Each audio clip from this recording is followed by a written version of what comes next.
Next बात करते हैं डायग्नोसिस ऑफ ईयर। ईयर के अंदर या ईयर के फंक्शन को चेक करने के लिए कुछ डायग्नोसिस करते हैं कि एक पर्सन का ईयर में हियरिंग है वो नॉर्मल हो रही है या फिर नहीं हो रही है, उसके लिए चेक करवाते हैं। तो चेक करने के कुछ टेस्ट होते हैं। तो सबसे पहले और मोस्ट इंपॉर्टेंट टेस्ट है tuning fork test. Tuning fork test है इस प्रकार का टेस्ट जिसके अंदर this test is perform with turning fork to ideal frequency 512 hertz तक यूज करवाते हैं। 512 हर्ट्ज तक की फ्रीक्वेंसी किसके लिए यूज करवाई जाती है? या ट्यूनिंग फॉर्क टेस्ट के। तो ट्यूनिंग फॉर्क टेस्ट होता है उसके लिए इतनी फ्रीक्वेंसी की साउंड है वो आइडियल मानी जाती है, ठीक है। तो इसके अंदर एक तरह से इंस्ट्रूमेंट होता है और इस प्रकार का इंस्ट्रूमेंट से कितनी साउंड प्रोड्यूस होती है? 512 हर्ट्ज यूज करवाई जाती है। अच्छा, इससे के द्वारा साउंड कैसे प्रोड्यूस की जाती है? तो इसके लिए क्या करते हैं कि जो ट्यूनिंग फोर्क है उसको एक्टिवेट करते हैं, यानी पहले एक्टिवेट करते हैं तभी साउंड प्रोड्यूस होती है। तो एक्टिवेट कैसे करते हैं कि striking it gently against the examiner. Examiner होते हैं उसके पर्टिकुलर पार्ट जिसके एल्बो और एल्बो पार्ट पे, जैसे कोई इंस्ट्रूमेंट है जिसको टर्निंग फोर्क बोला, तो टर्निंग फोर्क होता है एल्बो वाले पार्ट पे क्या करते हैं हम उस पर स्ट्राइकिंग करवाते हैं, या फिर एक तरह से हील ऑफ हैंड्स। तो ये हैंड है, इस हैंड के हील वाले पार्ट पे, इस हील वाले पार्ट के ऊपर और एल्बो वाले पार्ट पे स्ट्राइकिंग करके इसको एक्टिवेट करवाते हैं, ठीक है। और एक्टिवेट करवा के इसमें दो टाइप के टेस्ट करवाते हैं। एक टेस्ट होता है जिसको बोलते हैं air conduction test. Air conduction का मतलब ये हो गया कि किसी भी पर्सन्स के जो टर्निंग फोर्क को एक्टिवेट करवाते हैं उसको हवा में रखा जाता है, तो हवा से जो साउंड या वाइब्रेशन प्रोड्यूस होते हैं इस प्रकार के टेस्ट को बोलते हैं एयर कंडक्शन टेस्ट। तो एयर कंडक्शन टेस्ट में क्या किया कि tuning fork is place vertically in the 2 centimetre away from the opening of external acoustic canal. ये एक्सटर्नल जैसे पीना वाला पार्ट है, इससे ये कैनाल है जिसको क्या बोला था? External acoustic canal. इस एक्सटर्नल एकॉस्टिक कैनाल से जो इंस्ट्रूमेंट रखते हैं वो कितना दूर रखते हैं? 2 सेंटीमीटर। इससे 2 सेंटीमीटर दूर उसको प्लेस किया जाता है और फिर साउंड सुनी जाती है। तो इसको कौन सा टेस्ट बोलते हैं? Air conduction test. तो एयर कंडक्शन टेस्ट है वो किसके लिए यूज करवाते हैं? The test is function of the both conduction mechanism of the cochlea. बहुत कंडक्शन मैकेनिज्म है और पर्सन्स के अंदर कॉक्लिया आ गया, तो कॉक्लिया वाले पार्ट सेंसरी वाला, तो कंडक्शन और कॉक्लिया वाला पार्ट दोनों के फंक्शंस चेक करवाने वाला टेस्ट को कौन सा टेस्ट बोलते हैं? Air conduction test. तो इसमें इतना याद रखना है कि कितनी सेंटीमीटर दूर रखना है उसको? 2 सेंटीमीटर दूर रखना है। कौन कौन से फंक्शन? दोनों फंक्शन यूज करवाते हैं, यानी बोन कंडक्शन और सेंसरी कंडक्शन दोनों है वो इसके अंदर एयर कंडक्शन और सेंसरी न्यूरल और बोन कंडक्शन दोनों टेस्ट इसके द्वारा दोनों फंक्शन यूज करवाए जाते हैं।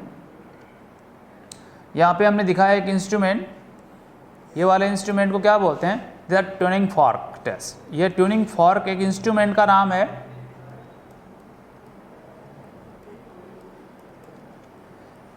तो इस पार्ट को वाइब्रेट करवाते हैं और वाइब्रेट करवा के 2 सेंटीमीटर दूर रख के कौन सा टेस्ट करवाते हैं? Air conduction. अब देखो इसमें बहुत इसी जो थ्योरी थी, इसी थ्योरी से एक क्वेश्चन पूछा गया है।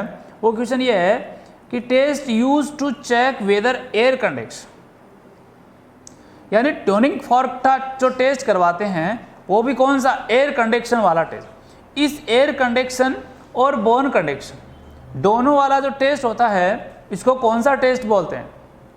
तो एयर कंडक्शन और बोन कंडक्शन दोनों का पता चल जाए तो वो टेस्ट कौन सा होता है? This is the Rinne's test. तो राइन्स टेस्ट है वो किसके लिए यूज करवाते हैं? एयर कंडक्शन और बोन कंडक्शन के यूज करवाते हैं।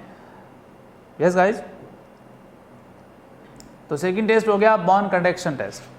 बोन कंडक्शन टेस्ट के अंदर अब की बार ट्यूनिंग फॉर्क को बोन के ऊपर प्लेस करवाते हैं, यानी कि the put plate of vibrating tuning fork जो हमने वाइब्रेट किया था, यानी ट्यूनिंग फॉर्क को स्ट्राइकिंग कहाँ पे किया था? एल्बो वाले एग्जामिनर के एल्बो से क्या किया ना, स्ट्राइक उसके बाद में इस ट्यूनिंग फॉर्क को, जो वाइब्रेटिंग ट्यूनिंग फॉर्क का जो पुट वाला पार्ट है, देखो ये पार्ट है, ये पुट वाला पार्ट है, ये पुट वाला पार्ट है, पुट प्लेट है। इस पुट प्लेट को कहाँ पे प्लेस कर रहे हैं? इस पुट प्लेट को प्लेस द मास्टर्ड बोन, यानी ईयर के जो पोस्टीरियर पार्ट है, उस पोस्टीरियर पार्ट वाली बोन कौन सी है? Mastered bone. तो इस मास्टर्ड बोन पे जो ट्यूनिंग फॉर्क है उसका वाइब्रेटिंग पार्ट का पुट प्लेट को प्लेस किया जाता है। अच्छा, प्लेस करने के बाद में the cochlea is stimulated directly by vibration of skull bone. Mastoid bone पे रखा तो ये स्कल की बोन क्या होगी? सारी वाइब्रेट होगी, और वाइब्रेट होगी तो स्टिमुलेट क्या होगा? कोक्लिया वाला पार्ट स्टिमुलेट होगा। तो इससे only bone conduction is measure only cochlear function.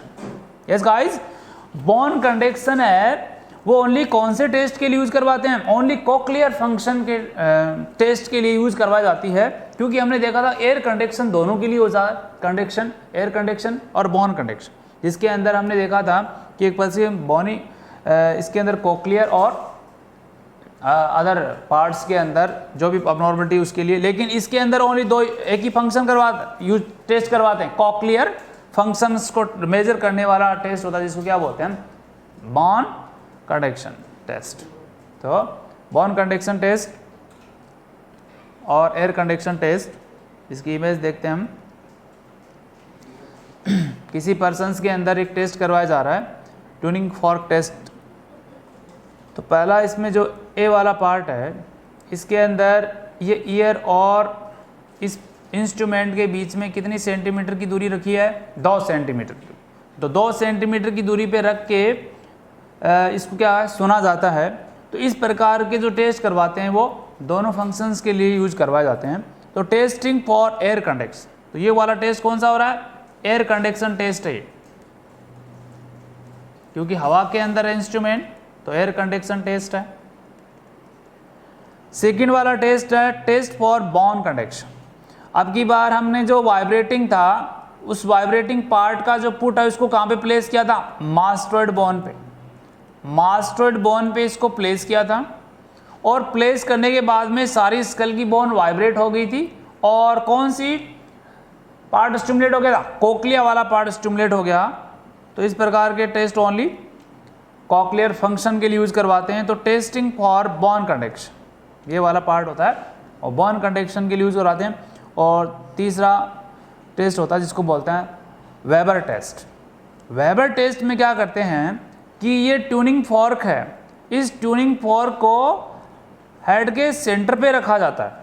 Head के यानी लेटरलाइजेशन करते हैं, हेड के सेंटर पे रखते हैं, हेड के सेंटर में रखते हैं, और दोनों ईयर्स के अंदर वाइब्रेशन को सुना जाता है। तो इसको हम देखते हैं कि जो वेबर टेस्ट होता है, ये वेबर टेस्ट नॉर्मल देखे तो कोई लेटरलाइजेशन नहीं करता, क्योंकि दोनों ईयर नॉर्मल है। तो ऐसा तो है नहीं कि एक कान में ज़्यादा सुनेगा एक में कम, क्योंकि नॉर्मल पर्सन में दोनों सेम सुनते हैं, तो कोई लेटरलाइजेशन नहीं करता है। लेकिन यदि कंडक्टिव डीपनेस है, यदि पर्सन्स के कंडक्टिव डीपनेस का मतलब ये होता है या तो पर्सन्स का एक्सटर्नल ईयर में प्रॉब्लम या फिर मिडल ईयर में problem. Yes guys, external ear और मिडल ईयर में प्रॉब्लम हो तो कौन सा डीपनेस होता है? Conductive deepness. तो कंडक्टिव डीपनेस लेटरलाइजेशन होता है, और जिस पार्ट के अंदर कंडक्टिव डीपनेस होने के चांस हैं उसमें हियरिंग क्या होगी? पुअरेस्ट हो, उसमें कम सुनाई देगा।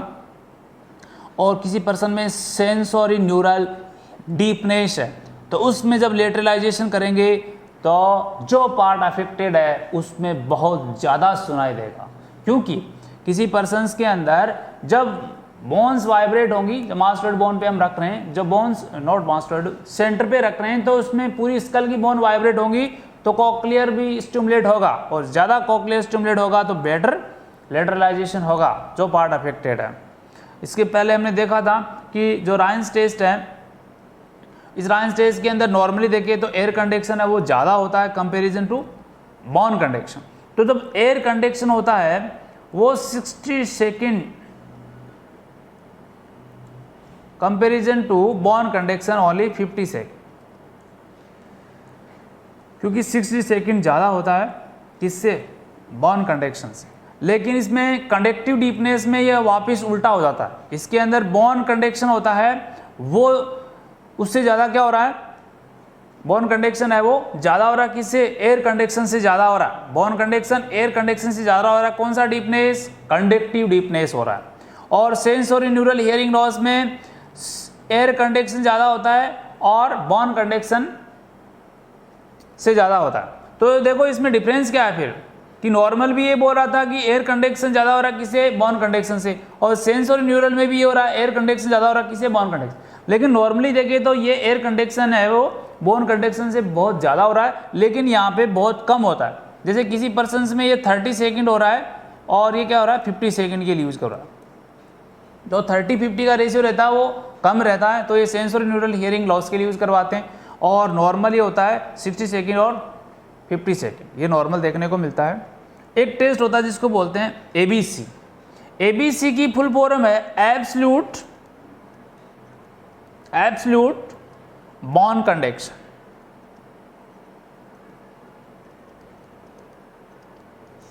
समझने की कोशिश करना इसको। एब्सोल्यूट बोन कंडक्शन क्या होता है कि किसी पर्सन्स के अंदर जो पेशेंट होता है उसी के साथ एक एग्जामिनर होता है जो टेस्ट करवाता है। तो इसमें क्या करते हैं, कोई साउंड प्रोड्यूस करवाते हैं ट्यूनिंग फॉर्क के द्वारा, और उसके जो पेशेंट होता है वो उसको बोला जाता है कि जो ट्रेगस वाला पार्ट है, ये एलिवेटेड पार्ट है पिना का, इसको क्या करना है, पिंच करना है, ताकि जो बाहर से जो साउंड प्रोड्यूस हो रही है वो क्या नहीं उसको डिस्टर्ब नहीं करे। तो इसको पिंच करने के बाद में सुना जाता है। तो इस प्रकार के टेस्ट को बोलते हैं एब्सोल्यूट बोन कंडक्शन। तो इसमें दोनों में सेम होगा, क्योंकि नॉर्मल पर्सन है उसमें भी वैसे सुनना है, एग्जामिनर में भी, क्योंकि उसमें प्रॉब्लम नहीं है, तो सेम एज एग्जामिनर। सेकेंड है, यदि कंडक्टिव डीपनेस होगा, इस ट्रेगस वाले पार्ट को क्या किया हमने, पिंच किया और फिर हमने वाइब्रेशन सुना, तो उसमें भी कंडक्टिव डीपनेस में भी क्या होगा, दोनों में सेम होगा, क्योंकि इसके अंदर क्या हो रहा है, बोन कंडक्शन हो रहा है, वो तो नॉर्मल हो रहा है। लेकिन प्रॉब्लम यहाँ पे क्या होती है, सेंसरी की होती है। तो जिस पर्सन्स के अंदर सेंसरी न्यूरल डीपनेस होता है वो हमेशा क्या होती है, कम होती है, रिड्यूस होता है, उसके अंदर साउंड कम होता है एग्जामिनर से कंपैरिजन किया जाए तो इसमें साउंड कम देखने को मिलती है। तो ये टेस्ट होता है जिसको बोलते हैं एब्सोल्यूट बोन कंडक्शन टेस्ट। तो ये सारे टेस्ट हैं, इनमें से क्वेश्चन ये बनता है कि confirmatory test for deafness, deafness के लिए कन्फर्मेटरी टेस्ट क्या होता है, कन्फर्मेटरी टेस्ट फॉर डीपनेस। तो इसका कन्फर्मेटरी टेस्ट होता है दिस द राइन्स टेस्ट। ये राइन्स टेस्ट है, ये कन्फर्मेटरी टेस्ट माना जाता है, तो ये आपको याद रखना है। इसका सेकेंड टेस्ट बेरा। ये बेरा टेस्ट है, वो भी हियरिंग टेस्ट होता है जो मोस्टली पर्सन्स के अंदर किया जाते हैं। तो बेरा है, इसकी फुल फॉर्म देखते हैं पहले क्या है। B4 होता है ब्रेन स्टीम, E4 होता है इवॉक्ड, R4 होता है रिस्पॉन्स और A4 होता है ऑडियोमेट्री। तो एक ऑडियोमेट्रिक मशीन है, इस मशीन के द्वारा रिस्पॉन्स प्रोड्यूस की जाती है, मतलब वेव प्रोड्यूस की जाती है। और ये प्रोड्यूस कहाँ की जाती है, ब्रेन स्टीम के अंदर ये प्रोड्यूस की जाती है रिस्पॉन्स। तो इस प्रकार के टेस्ट को बोलते हैं बेरा टेस्ट। तो बेरा टेस्ट होता है, इससे जो इलेक्ट्रोड्स होते हैं वो स्कैल्प के ऊपर लगा जाते हैं। तो इस स्कैल्प के ऊपर इलेक्ट्रोड्स लगाते हैं, इसलिए ये है नॉन इन्वेसिव प्रोसीजर, क्योंकि इसके अंदर हम क्या नहीं करते, इंसर्ट नहीं करते हैं। तो ये किस टाइप का प्रोसीजर है, नॉन इन्वेसिव प्रोसीजर है। इसमें पेनिट्रेशन नहीं करते हम, इन्विजन अराइज नहीं करते हैं। जब ये टेस्ट करवाते हैं बच्चों के अंदर, तो इसमें जो हमने इलेक्ट्रोड्स लगाए, इन इलेक्ट्रोड्स को हमने किससे कनेक्ट किया था, ऑडियोमेट्री से।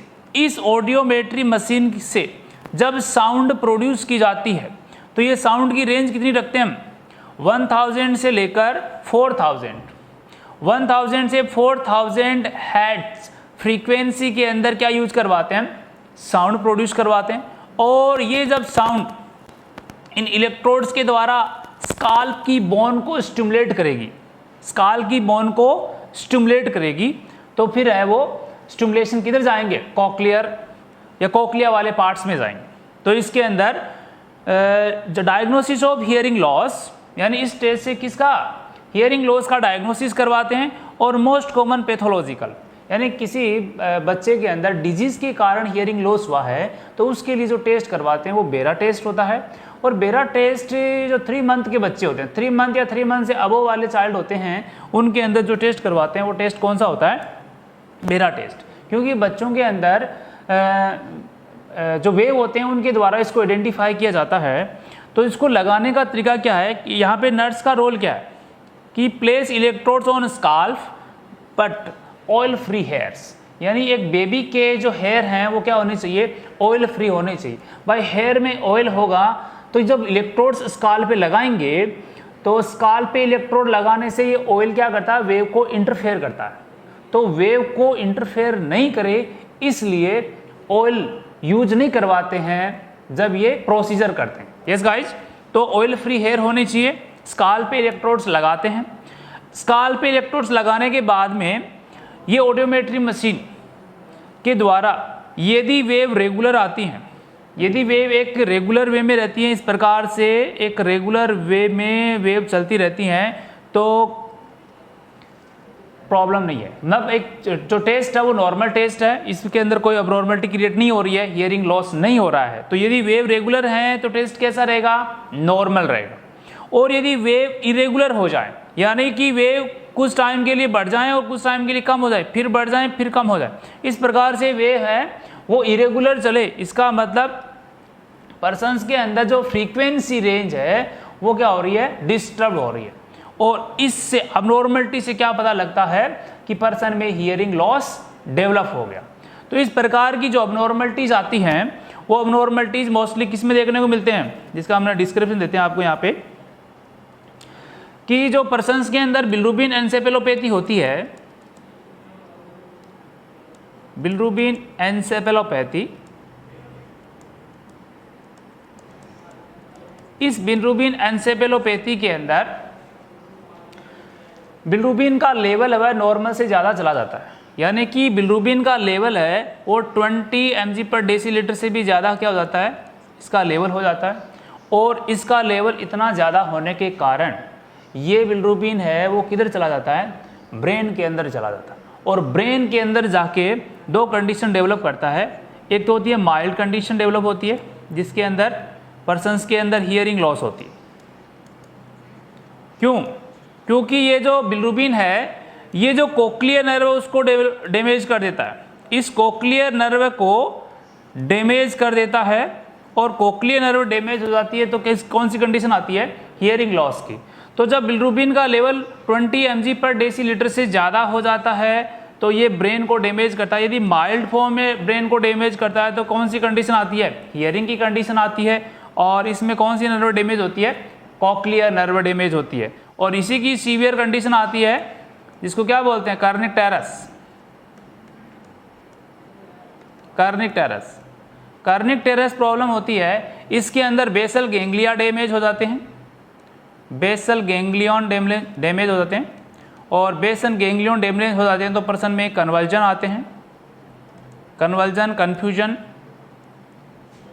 ये सारी कंडीशन देख रहे हो, ये सीवियर कंडीशन है।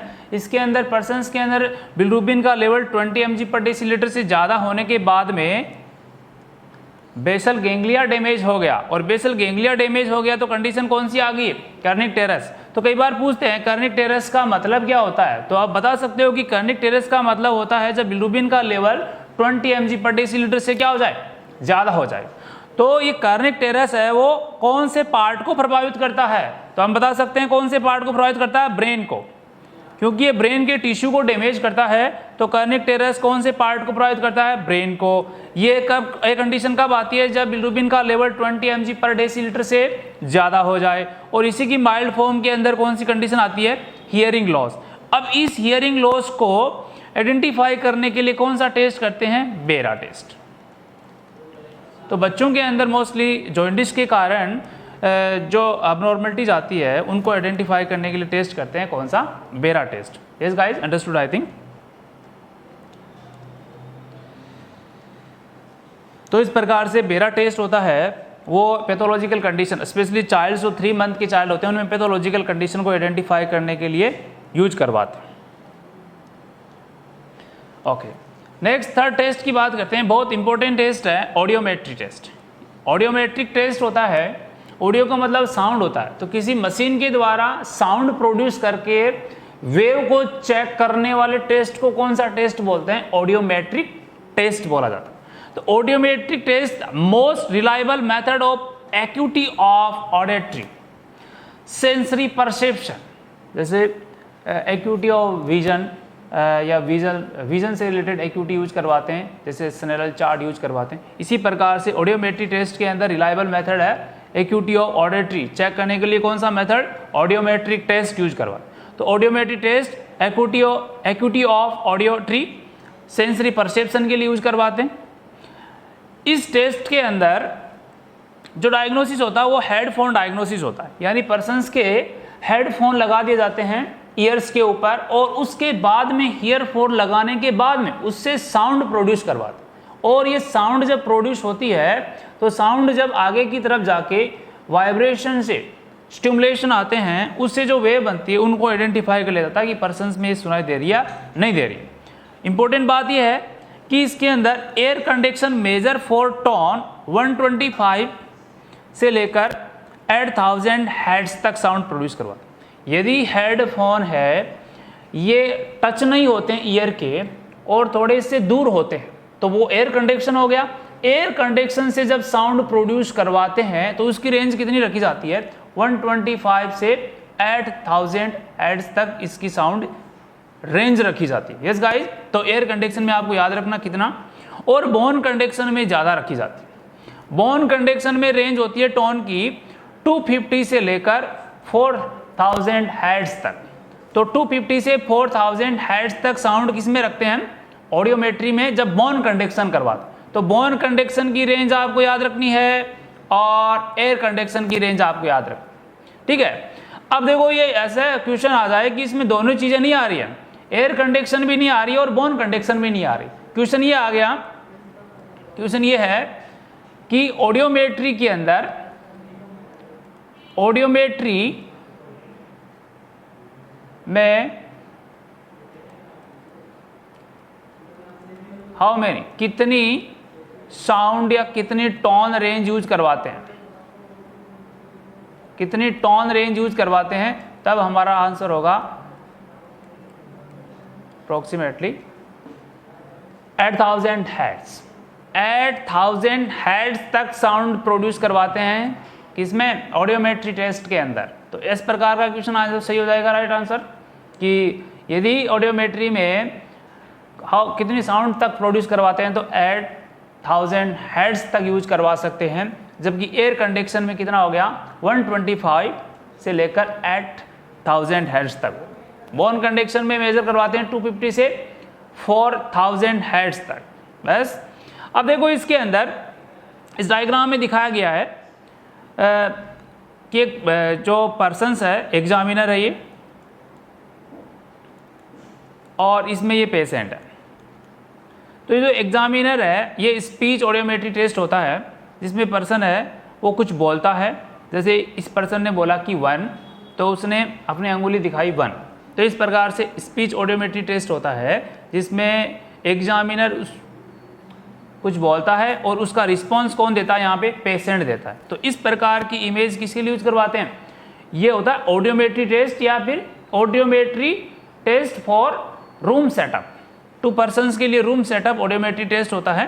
तो ये इमेज इसके लिए यूज करवाते हैं, किसके लिए? ऑडियोमेट्रिक टेस्ट के लिए यूज करवाते हैं। नेक्स्ट बात है कि right ear reading red colour pen और left ear reading blue colour pen, यानी कि इसमें ऐसे पता कैसे चलेगा कि अबनॉर्मलिटी किस में है, कि लेफ्ट में है राइट में। इसलिए इनको कोड देते हैं कि पर्सन्स के अंदर राइट ईयर है तो इसका मतलब कौन सा? रेड कलर का, और लेफ्ट ईयर है तो कौन सा कलर हो गया? ब्लू कलर पेन हो गया। तो इसमें दिखाया गया, देखो ये ब्लू कलर पेन किसके लिए है? लेफ्ट ईयर के लिए, और रेड कलर पेन किसके लिए? राइट ईयर के लिए। तो राइट ईयर और लेफ्ट ईयर के लिए अलग अलग कलर कोड पेन होते हैं। इनसे पता चलता है कि पर्सन्स के कौन से ईयर में अबनॉर्मलिटी अराइज हो रही है। तो इस प्रकार के टेस्ट को बोलते हैं ऑडियोमेट्रिक टेस्ट। और ऑडियोमेट्रिक टेस्ट होते हैं 2 टाइप के टेस्ट होते हैं mostly, pure tone audiometry test और speech speech audiometry test, 2 type के टेस्ट होते हैं। तो यहाँ से जो क्वेश्चन बनता है वो ये बनता है कि एक तो ये इमेज के द्वारा क्वेश्चन दे सकते हैं आपको कि इमेज ये किस टाइप का टेस्ट अराइज कर रहे हैं, तो हम बता सकते हैं ऑडियोमेट्री। और दूसरा ये बता सकते हैं कि इसमें कितनी रेंज, फ्रीक्वेंसी की कितनी रेंज यूज करवाते हैं, तो ये 8000 हर्ट्ज तक इसकी यूज करवाते हैं। Yes guys. फोर्थ टेस्ट है ओटोस्कोप।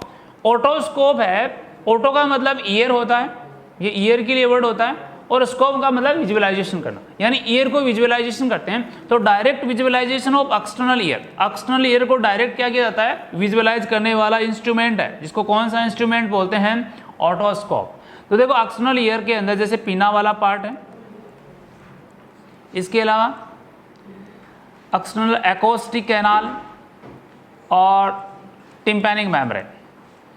पिना, एक्सटर्नल एकॉस्टिक कैनाल और टिम्पैनिक मेम्ब्रेन, इन तीनों को एक्सटर्नल ईयर में इन्वॉल्व करते हैं। तो इनके विजुअलाइजेशन के लिए कौन सा इंस्ट्रूमेंट यूज करवाते हैं, ओटोस्कोप। ये क्वेश्चन अभी आया हुआ पटना एम्स के अंदर, इमेज दिया था और इमेज देके पूछा था कि ये जो इंस्ट्रूमेंट है, इमेज में दिया गया इंस्ट्रूमेंट है, इस इंस्ट्रूमेंट का नाम बताइए।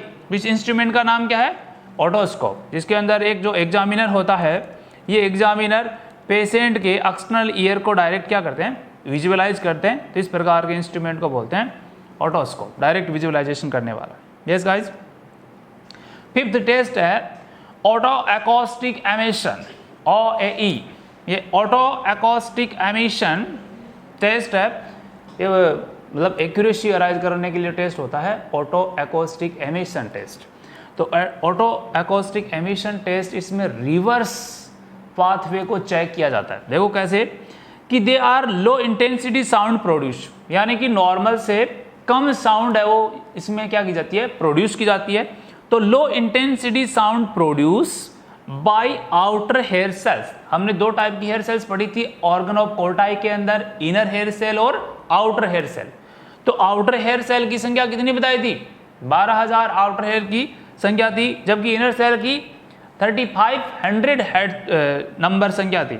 तो outer hair cell of a normal cochlea, एक नॉर्मल कोक्लिया के जो आउटर हेयर सेल्स है वहां से लो इंटेंसिटी साउंड प्रोड्यूस की जाती है and can be identify by the sensitive microscope place in the external ear canal. तो इसके अंदर एक छोटा सा माइक्रोस्कोप होता है, इस माइक्रोस्कोप को जो सेंसिटाइज होता है इसको एक्सटर्नल ईयर पे रखते हैं और फिर चेक करते हैं कि इसके अंदर रिवर्स साउंड आ रही है नहीं की, क्योंकि इसके अंदर से बाहर की तरफ साउंड है वो चेक की जाती है। तो and analyze by the computer, और उस कंप्यूटर में आइडेंटिफाई करते हैं कि जो वेव है वो अराइज हो रही है या नहीं हो रही।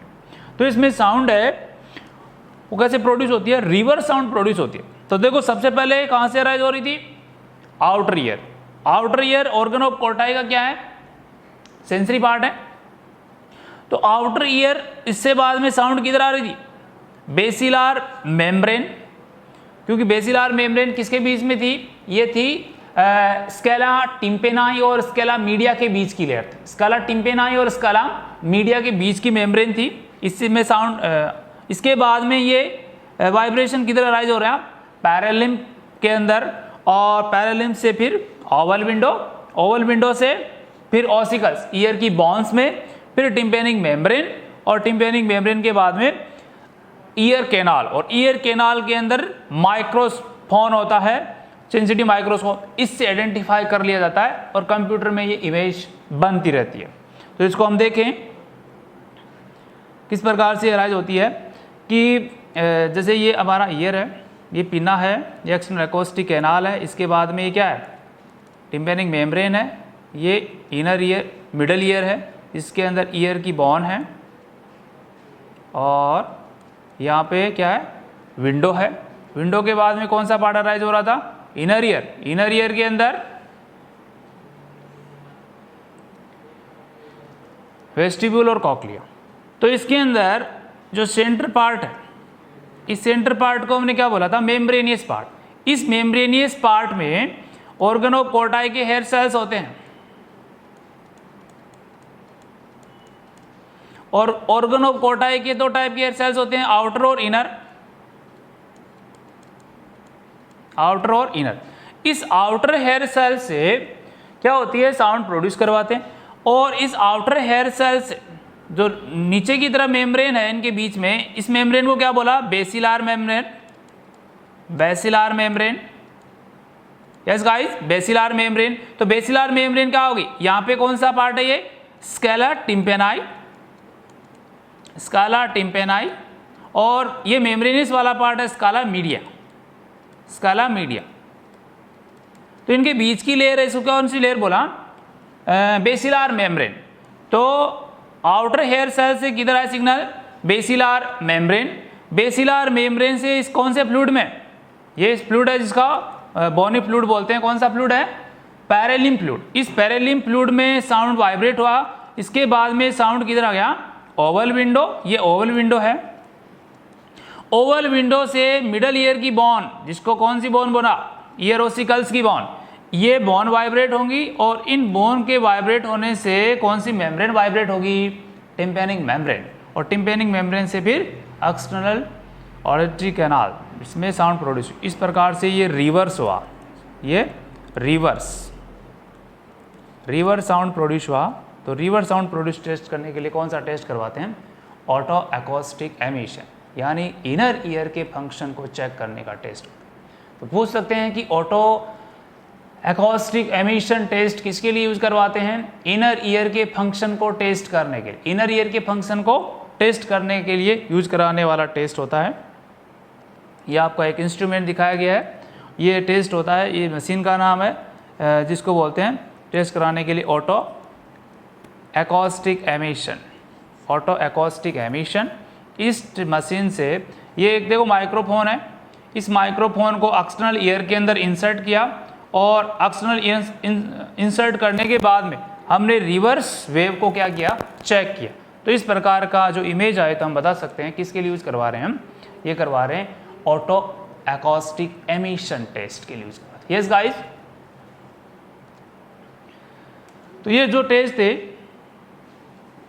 ये टेस्ट थे मोस्टली हियरिंग के लिए यूज करवा रहे हैं। यानी हियरिंग के लिए हमने जो टेस्ट करवाया, जैसे टर्निंग फॉर्क टेस्ट है, इसके अलावा हमने कौन सा टेस्ट करवाया था? बेरा टेस्ट है और ऑडियोमेट्रिक टेस्ट है। इसके अलावा कौन सा टेस्ट था? ओएई टेस्ट है और पर्सन्स के अंदर ऑटोस्कोप। ये हियरिंग के लिए यूज करवाते हैं।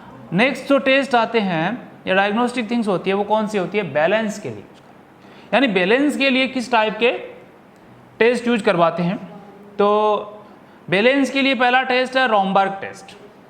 रोमबर्ग टेस्ट है वो पर्सन्स के बैलेंस के लिए यूज करवाते हैं और मोस्टली ये चिल्ड्रंस में यूज करवाते हैं। तो इसमें करवाते क्या है कि जो भी पर्सन्स होता है उसके बैलेंस चेक करने के लिए close the I with cloth, यानी किसी पर्सन्स की जो आई है वो क्लोज करके क्लॉथ से कवर कर देते हैं। यस, इसके बाद में पर्सन को क्या बोला जाता है कि move the client one step forward. एक स्टेप क्या है? आगे चलना है, एक स्टेप आगे मूव करना है, और वन स्टेप बैकवर्ड, और एक स्टेप क्या करनी है? पीछे की तरफ मूव करनी। तो एक स्टेप आगे की तरफ, एक स्टेप पीछे की तरफ। तो one step forward, one step backward. यदि ऐसा कुछ करता है, इसके दौरान इनअप्रोप्रिएट बैलेंस, यानी पर्सन है वो गिरने लग जाए, तो इसका मतलब उसका बैलेंस है वो प्रॉपर रूप से नहीं है। क्योंकि हमने देखा था कि पर्सन्स के अंदर ईयर और आई दोनों आपस में कोऑर्डिनेट करते हैं बैलेंस बनाने। जब किसी पर्सन की आई को क्लोज कर देते हैं, उसके बाद में पर्सन को आगे चलाना और एक कदम पीछे चलाने से यदि उसका बैलेंस बिगड़ जाए या इनअप्रोप्रिएट हो जाए तो कंडीशन क्या है? अफेक्टेड है, यानी पर्सन है वो प्रॉपर रूप से बैलेंस नहीं बना पाता, अबनॉर्मलिटी क्रिएट है। तो अबनॉर्मलिटी है इसके अंदर। और ऐसा कुछ करने से, वन स्टेप आगे चलने से और वन स्टेप पीछे चलने से, यदि उसका बैलेंस बना रहे, अप्रोप्रिएट बैलेंस बना रहे, तो कंडीशन है वो नॉर्मल है, यानी अफेक्टेड नहीं है किसी भी कंडीशन से। तो इस प्रकार के टेस्ट को बोलते हैं रोमबर्ग टेस्ट। इस रोमबर्ग टेस्ट के अंदर एक इमेज दिखाई गई है जिसमें ये पेशेंट है।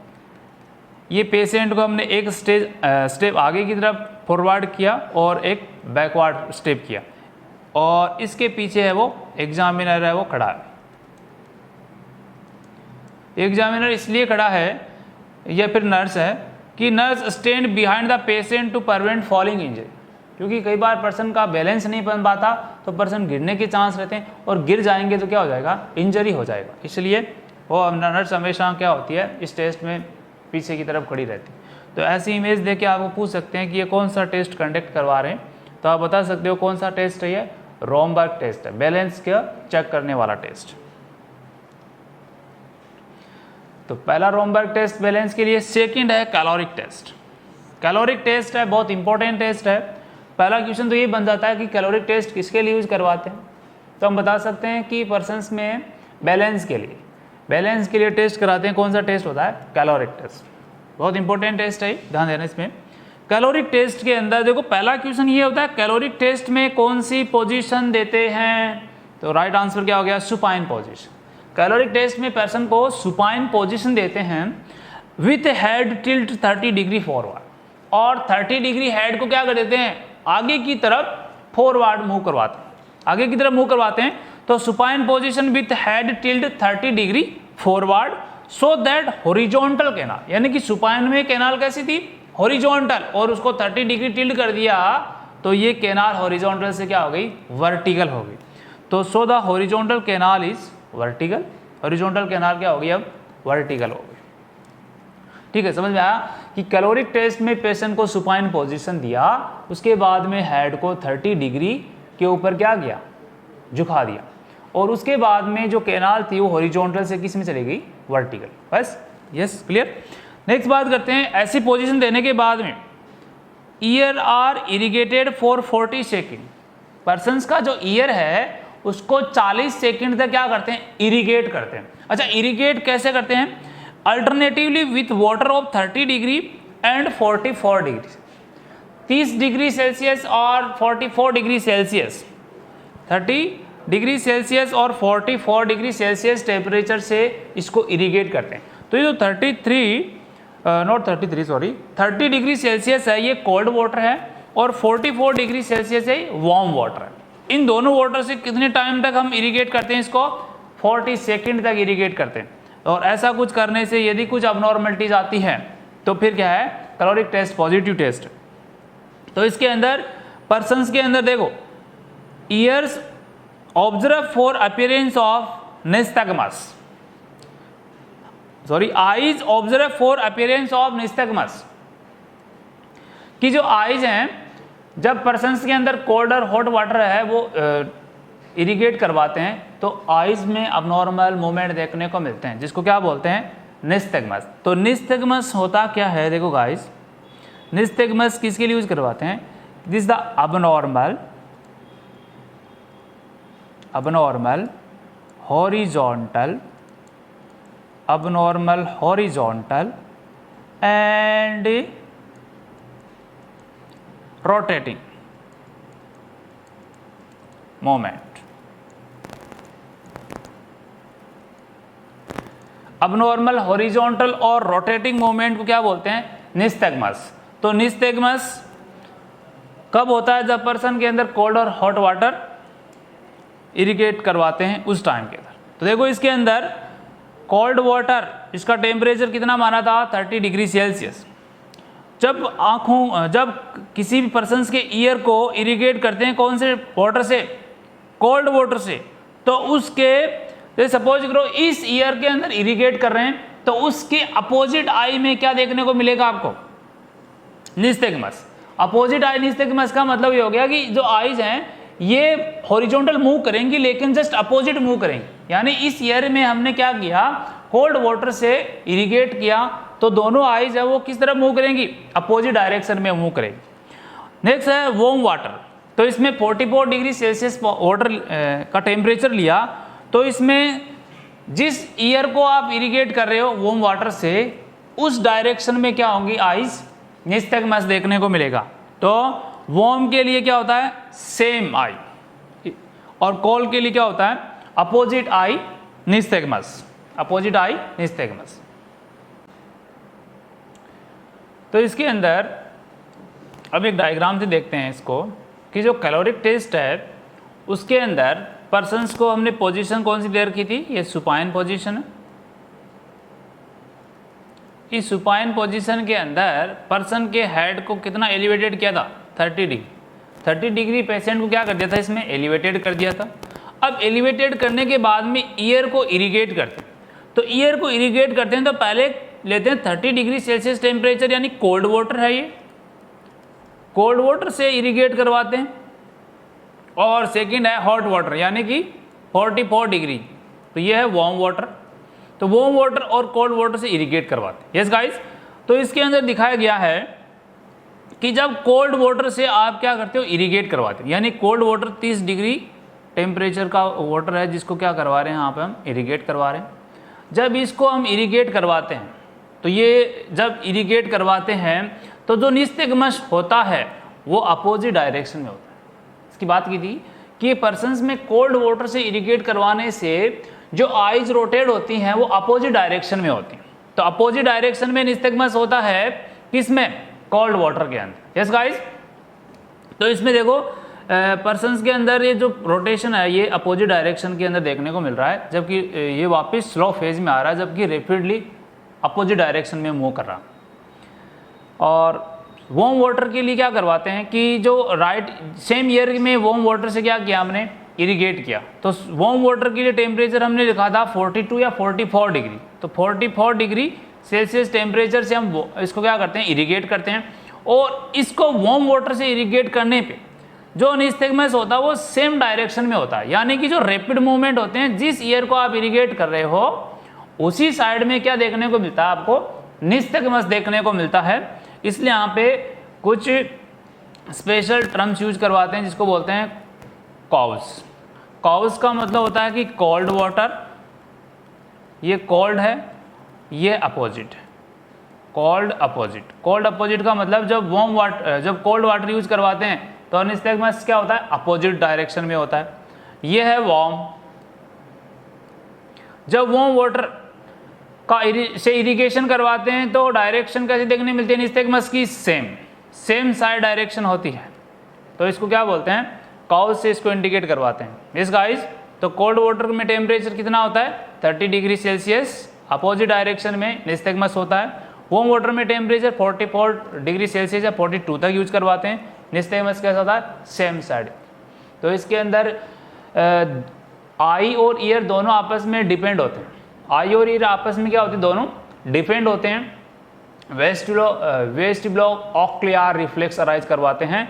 तो इसमें पर्सन्स के अंदर बैलेंस को चेक करने वाला टेस्ट होता है, जिसको कौन सा टेस्ट बोलते हैं, कैलोरिक टेस्ट। तो कैलोरिक टेस्ट भी पूछ लेते हैं कई बार, कैलोरिक टेस्ट किसके लिए यूज करवाते हैं, तो ईयर के बैलेंस को चेक करने, बैलेंस के लिए यूज करवाते हैं। Yes guys,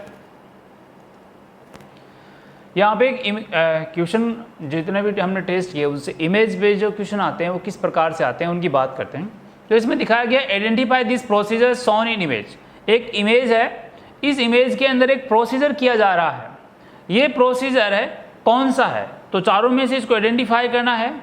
visual acuity test नहीं है, ऑडियोमेट्री टेस्ट, बेरा टेस्ट और ओई टेस्ट। तो ऑडियोमेट्री टेस्ट यूज करवा रहे हैं। इसके अंदर एक एग्जामिनर है, ये एग्जामिनर साउंड या स्पीच से ऑडियोमेट्री टेस्ट होता है जिसमें पर्सन रिस्पॉन्स देता है। तो इस प्रकार के टेस्ट को कौन सा टेस्ट बोलते हैं, ऑडियोमेट्रिक टेस्ट। तो राइट आंसर क्या होगा, ऑडियोमेट्रिक टेस्ट यूज करवा। तो इस प्रकार की इमेज देते हैं तो आपको बता सकते हैं कि ये कौन सा टेस्ट है, audiometric test. Visual acuity test होता है, वो स्नेलन चार्ट के द्वारा किया जाता है। बेरा टेस्ट की हमने बात की थी कि बेरा टेस्ट है वो किसके लिए यूज करवाते हैं, बेरा टेस्ट है वो पर्सन्स के अंदर हियरिंग लॉस होती है उसमें यूज करवाते हैं। और हियरिंग लॉस के अंदर भी हमने देखा था कि जो ब्रेन है, इस ब्रेन में ऑडियोमेट्री मशीन के द्वारा रिस्पॉन्स प्रोड्यूस किए जाते हैं, जिसको कौन सा टेस्ट बोलते हैं, बेरा टेस्ट। और ये छोटे बच्चों में किए जाते हैं, 3 मंथ के बच्चों में किए जाते हैं। और नर्स की यहाँ पे रिस्पॉन्सिबिलिटी क्या होती है कि जब भी इलेक्ट्रोड्स लगाए तो ये ऑयल फ्री होने चाहिए। यस स्टूडेंट, नेक्स्ट वन है OAE टेस्ट। OAE का मतलब होता है ऑटो एकॉस्टिक एमिशन। देखो एकॉस्टिक जहां पे भी वर्ड आता है इसका मतलब होता है इनर ईयर। तो इनर ईयर के अंदर जो भी वाइब्रेशन के द्वारा जो वेव आती है उनको आइडेंटिफाई करना। तो ईयर के अंदर वो भी इनर ईयर के टेस्ट होते हैं, इनर ईयर के फंक्शन को टेस्ट करने के लिए इनर ईयर फंक्शन टेस्ट होता है, कॉक्लियर फंक्शन टेस्ट, जिसके आपने डिस्क्रिप्शन दे दिया। Yes guys, okay. नेक्स्ट बात करते हैं, फिर एक इमेज बेस्ड क्वेश्चन है। Identify shown test in this image. इस इमेज में जो टेस्ट किया जा रहा है, जिसका हमने पहले जिक्र किया था, यहाँ पे एक्सप्लेन किया था कि एक पेशेंट है, इस पेशेंट को एक स्टेप आगे की तरफ मूव करवाते हैं और एक स्टेप पीछे की तरफ मूव करवाते हैं, ठीक है। तो जब ऐसा करता है तो उसका बैलेंस यदि बिगड़ जाए तो उसके पीछे एक नर्स या एग्जामिनर है वो खड़ा रहता है ताकि पर्सन गिरने से, इंजरी से क्या किया जाए, इसको प्रिवेंट किया जाए। तो इस प्रकार के टेस्ट को कौन सा टेस्ट बोलते हैं? Yes, Romberg test. तो रॉम्बर्ग टेस्ट है जिसके अंदर पर्सन का बैलेंस चेक करने के लिए टेस्ट करवाते हैं। ओटोस्कोपी पर्सन के अंदर एक्सटर्नल ईयर के लिए यूज करवाते हैं। ऑडियोमेट्री टेस्ट के लिए हमने पहले इसमें इमेज देखा, तो राइट आंसर क्या होगा? रॉम्बर्ग टेस्ट। नेक्स्ट क्वेश्चन है, इमेज बेस्ड क्वेश्चन है, आइडेंटिफाई द शोवन इंस्ट्रूमेंट। ये जो आपको इंस्ट्रूमेंट दिखाया गया है, ये इंस्ट्रूमेंट कौन सा है? Laryngoscope, ophthalmoscope, otoscope, fetoscope. तो इसकी हमने बात कर ली थी, राइट आंसर क्या है? ओटोस्कोप। तो ओटोस्कोप इंस्ट्रूमेंट है क्योंकि लेरेंजियोस्कोप है वो किसके लिए यूज करवाते हैं?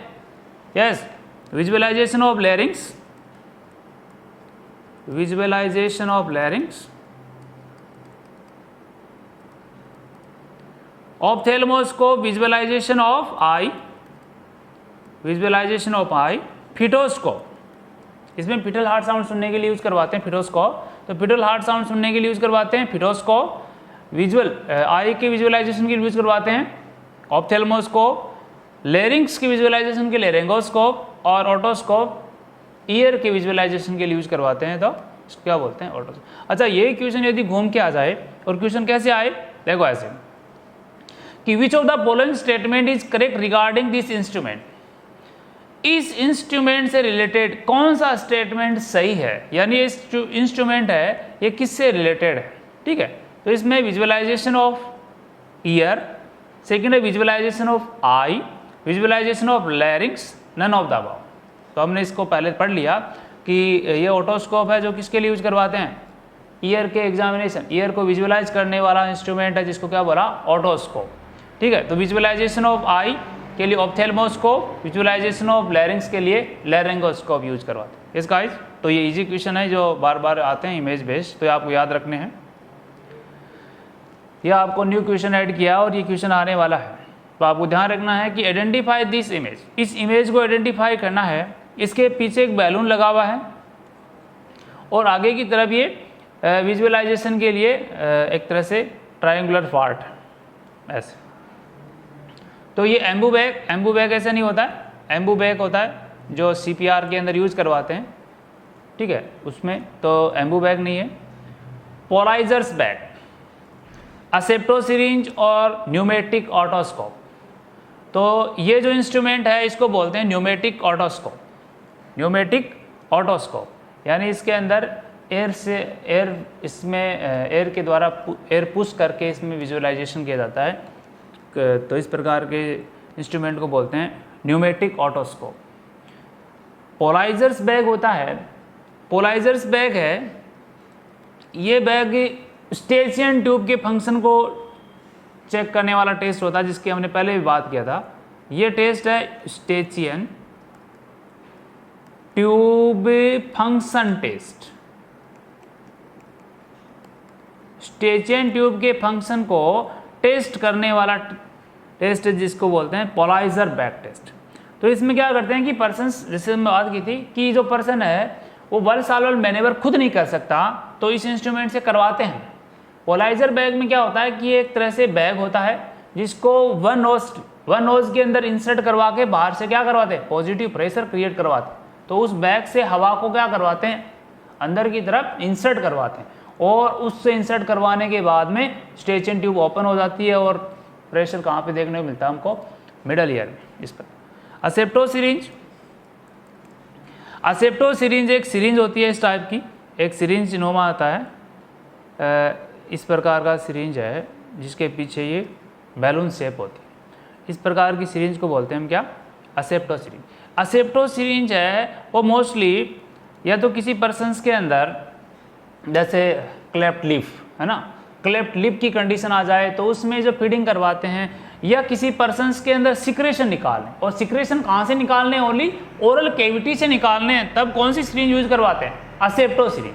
तो ओरल कैविटी से सिक्रेशन निकालने के लिए असेप्टो सिरिंज यूज करवाते हैं। इसके अलावा किसी पर्सन्स के अंदर क्लेफ्ट लिप की कंडीशन होगी तो उस कंडीशन में भी सिक्रेशन या फिर फीडिंग में यूज करवाते हैं, कौन सी, नॉट फीडिंग, सक्शन के लिए यूज करवाने वाली इंस्ट्रूमेंट होता है असेप्टो सिरिंज।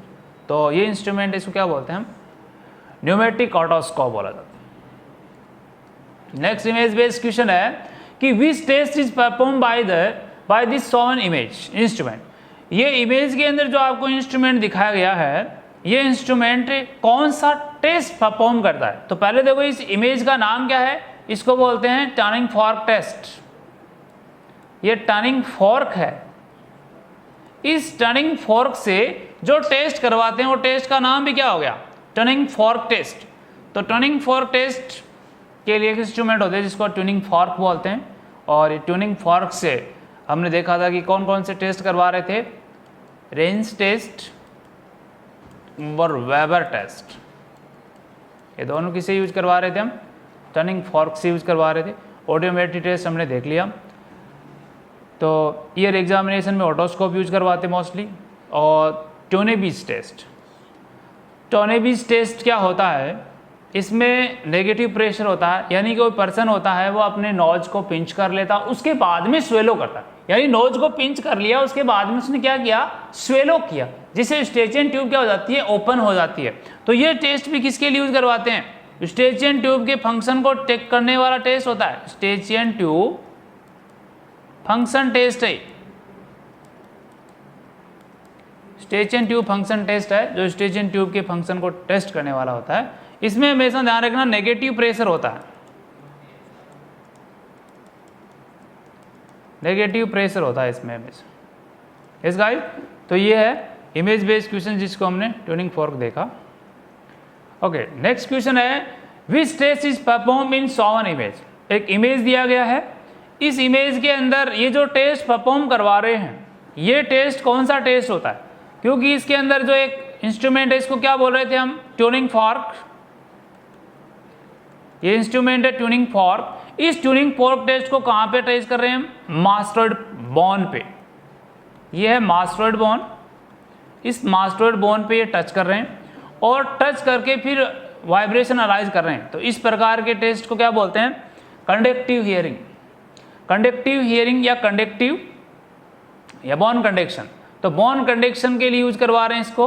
और ये जो ट्यूनिंग फॉर्क है इसको हम टच नहीं कर रहे हैं, ये हवा के अंदर है, तो इसको बोल रहे हैं एयर कंडक्शन, यानी 2 सेंटीमीटर अवे फ्रॉम द पिना से 2 सेंटीमीटर अवे रखते हैं इस इंस्ट्रूमेंट को, जिसको ट्यूनिंग फॉर्क बोलते हैं। तो इस प्रकार के जो टेस्ट होते हैं वो टेस्ट कौन से होते हैं, रेजिन्स टेस्ट। रेजिन्स टेस्ट है वो एक तरह से कन्फर्मेटरी टेस्ट माना गया, जिसका हमने पहले बताया था कि इसका क्वेश्चन बनता है कि confirmatory test of hearing, Rinne's test. तो राइन्स टेस्ट है वो कन्फर्मेटरी टेस्ट है किसका, हियरिंग के लिए यूज करवाते हैं, ठीक है। वेबर टेस्ट होता है वो लेटरलाइजेशन के लिए यूज करवाते हैं। एब्सोल्यूट बोन कंडक्शन होता है, इसके अंदर पर्सन्स के अंदर जैसे हमने पहले बात की थी कि जो एग्जामिनर होता है और जो पेशेंट होता है उसके अंदर सेम प्रोसीजर करते हैं। जैसे किसी पर्सन्स में एक टेस्ट करवाना है तो उसमें जो ट्रेगस वाला पार्ट होता है इसको पंच करके एक्सटर्नल एकॉस्टिक कैनाल को बंद कर देते हैं, फिर ये कंडक्शन करवाते हैं तो साउंड है वो एब्सोल्युटली सुनाई देती है। तो इसमें जब बोन कंडक्शन होता है तो कंडक्टिव हियरिंग लॉस होता है, तो एग्जामिनर और पेशेंट में सेम सुनाई देता है। लेकिन सेंसरी न्यूरल हियरिंग लॉस होता है तो पेशेंट में ये साउंड क्या हो जाती है, कम हो जाती है, डिक्रीज साउंड देखने को मिलती है। नेक्स्ट टेस्ट है कि which test is conduct in shown image. एक इमेज दी गई है, उसके अंदर दिखाया गया है कि ये किस टाइप का टेस्ट है। ये जो इंस्ट्रूमेंट है कौन सा इंस्ट्रूमेंट है, ये है ट्यूनिंग फॉर्क टेस्ट। ये ट्यूनिंग इंस्ट्रूमेंट है, ट्यूनिंग फॉर्क है। इस ट्यूनिंग फॉर्क को हेड के सेंटर में रखा, हेड के सेंटर में रखा, जिसके अंदर लेटरलाइज हुआ कि दोनों ईयर है वो इक्वल हैं, इक्वलाइज हो रहे हैं इसके अंदर, तो इक्वलाइजेशन होता है। इस टेस्ट में होता क्या है कि जब पर्सन्स के अंदर ये कंडक्ट करवाते हैं तो जो कंडक्शन अराइज होता है कंडक्टिव हियरिंग लॉस के अंदर, कंडक्टिव हियरिंग लॉस में होता है तो साउंड क्या होती है, पर्सन को कम सुनाई देती है, पुअरेस्ट साउंड होती है। और यदि किसी ईयर के अंदर सेंसोरी न्यूरल हियरिंग लॉस होता है तो साउंड क्या होती है, बेटर सुनाई देती है आपको, ठीक है। तो ये लेटरलाइजेशन करता है। तो यदि कंडक्टिव हियरिंग लॉस होती है तो साउंड क्या होगी, कम सुनाई देगी, और सेंसोरी न्यूरल हियरिंग हो तो साउंड क्या होगी, ज़्यादा सुनाई, बेटर सुनाई देगी। तो इस प्रकार के टेस्ट को बोलते हैं वेबर टेस्ट। तो राइट आंसर क्या होगा इसका, वेबर टेस्ट। तो ये वेबर टेस्ट होता है। रायंस टेस्ट की हमने बात की थी जिसके अंदर पर्सन्स के अंदर एयर कंडक्शन, बोन कंडक्शन करवाते हैं। बेरा टेस्ट होता है वो 3 मंथ वाले बेबी में होता है, और इसमें भी क्या करते हैं हम, ब्रेन फंक्शंस या फिर एक तरह हियरिंग को चेक करने वाला टेस्ट होता है। और ये टेस्ट होता है कॉक्लियर नर्व के फंक्शन को चेक करने वाला टेस्ट होता है। तो राइट आंसर क्या होगा इसका, वेबर टेस्ट।